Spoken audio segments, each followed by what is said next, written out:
21শে জানুয়ারি আপনারা জানেন এই সমাবেশ মধ্যে মূল একটা দাবি যেটা রাখা হয়েছে ওয়াকআপ বিল। ওয়াকআপ বিল নিয়ে আপনাদেরকে বলি, ওয়াকআপ বিল কিন্তু কোনো সরকারের বাপের সম্পত্তি না, বাবাকালীর সম্পত্তি নয়।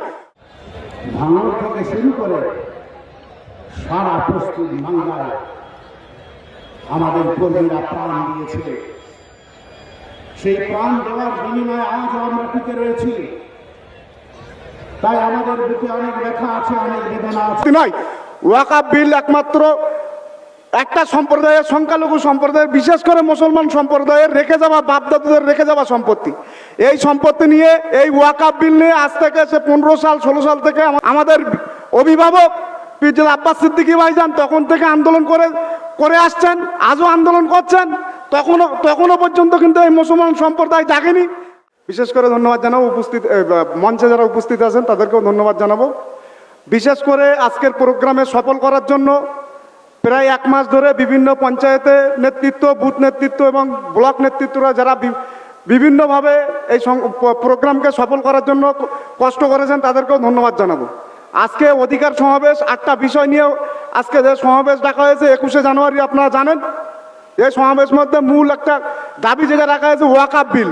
ওয়াকআপ বিল নিয়ে আপনাদেরকে বলি, ওয়াকআপ বিল কিন্তু কোনো সরকারের বাপের সম্পত্তি না, বাবাকালীর সম্পত্তি নয়। ওয়াকআপ বিল একমাত্র একটা সম্প্রদায়ের, সংখ্যালঘু সম্প্রদায়ের, বিশেষ করে মুসলমান সম্প্রদায়ের রেখে যাওয়া, বাপদাদাদের রেখে যাওয়া সম্পত্তি।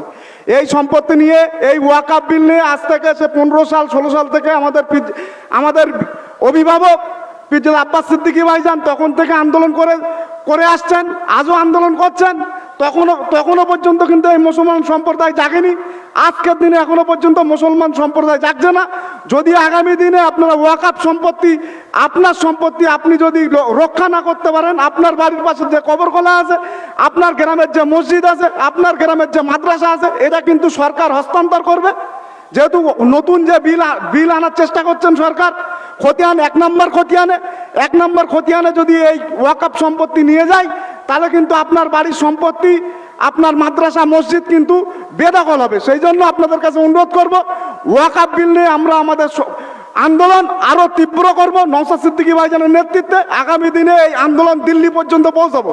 কারণ হলো আপনারা 2023 সালে দেখেছিলেন যে কৃষক আন্দোলন, দিল্লি, হরিয়ানা, বিভিন্ন রাজ্যের কৃষকরা প্রায় 3 মাস 4 মাস ধরে দিল্লির হাইরোড, দিল্লি গিয়ে অপরাধ করে রেখেছিল। তারপরে কিন্তু এই বিজেপি দাঙ্গাবাজ সরকার সেই বিল প্রত্যাখ্যান করতে বাধ্য হয়েছিল।